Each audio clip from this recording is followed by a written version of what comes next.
Sidang khas hari ini juga turut mendengar pembentangan Kementerian Kesihatan Malaysia berkenaan dengan situasi di beberapa kawasan yang diklasifikasikan sebagai zon merah, iaitu di Sabah dan Selangor, kerana mempunyai lebih 40 kes positif COVID-19. Kawasan tersebut ialah di Sabah ialah Sandakan, Papar dan Tuaran, serta satu di Selangor iaitu di Kelang.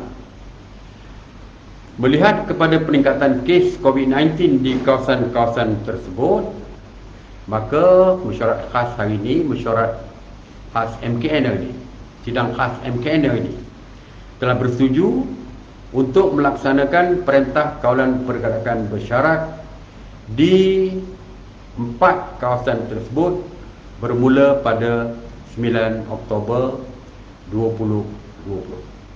Saya ulangi, di Sabah, Sandakan, Papar dan Tuaran, satu di Selangor iaitu di Kelang. Pelaksanaan PKPB ini bagi membendung jangkitan dan penularan COVID-19 dalam daerah tersebut, serta membolehkan aktiviti pengesanan kes secara bersasar dilaksanakan sepanjang tempoh 14 hari. Pergerakan keluar masuk ke kawasan tersebut dan dari kawasan tersebut adalah tidak dibenarkan. Hanya perkhidmatan perlu, termasuk kilang-kilang dan rantaian yang berkaitan dengan perkhidmatan perlu, adalah dibenarkan. Pihak MITI akan menyenaraikan jenis perkhidmatan perlu atau perkhidmatan lain yang terlibat di dalam kawasan tersebut.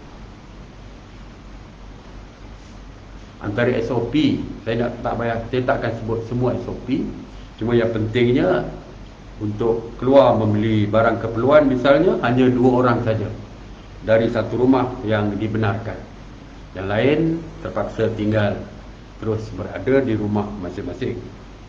Semua perniagaan bukan perkhidmatan perlu adalah ditutup, manakala restoran, kedai makan, kedai runcit dan kedai serbaguna dibenarkan beroperasi antara 6 hingga 6 petang, manakala pembelian makanan seperti dulu hanya menggunakan kaedah pandu lalu, penghantaran dan juga take away saja, bungkus saja, tapau.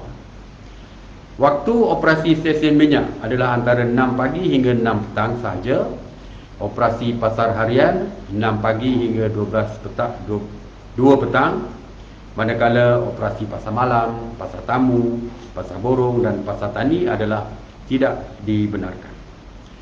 Mengenai hospital dan klinik kerajaan dan swasta dibenarkan secara 24 jam. Manakala farmasi dan kedai ubat-ubatan beroperasi dibenarkan mulai 6 pagi hingga 6 petang.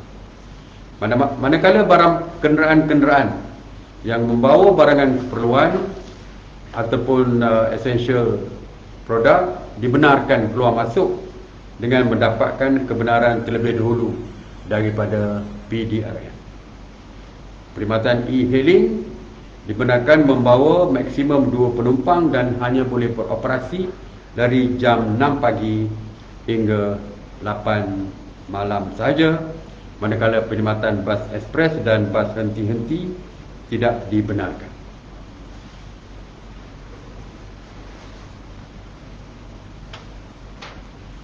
Dan penduduk seperti saya katakan tadi tidak dibenarkan keluar daripada kawasan dan tidak boleh bekerja sepanjang tempoh PKPB. Jadi saya harap pihak majikan tidak mengambil tindakan terhadap pekerja yang tidak datang kerja, kerana ini adalah arahan yang dikeluarkan oleh kerajaan, bukan pilihan pekerja-pekerja tersebut. Masjid, surau, rumah ibadat bukan Islam, institusi pengajian tinggi, awam dan swasta, institut latihan kemahiran, sekolah, tadika, taska, pusat tahfiz, pusat jagaan kanak-kanak adalah ditutup.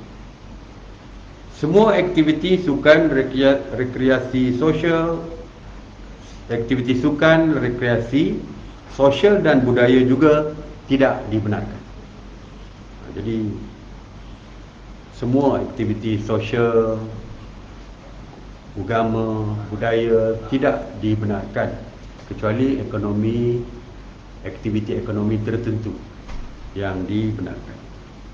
Bagi memastikan pematuhan perintah ini, Polis Diraja Malaysia, Angkatan Tentera Malaysia, Angkatan Pertahanan Awam Malaysia APM, rela serta pihak berkuasa tempatan dan pegawai diberikan kuasa untuk mengawal seluruh kawasan terlibat. Semua penduduk diminta memberikan kerjasama sepenuhnya kepada petugas-petugas dari Kementerian Kesihatan Malaysia serta agensi-agensi lain serta mematuhi semua arahan daripada pihak berkuasa.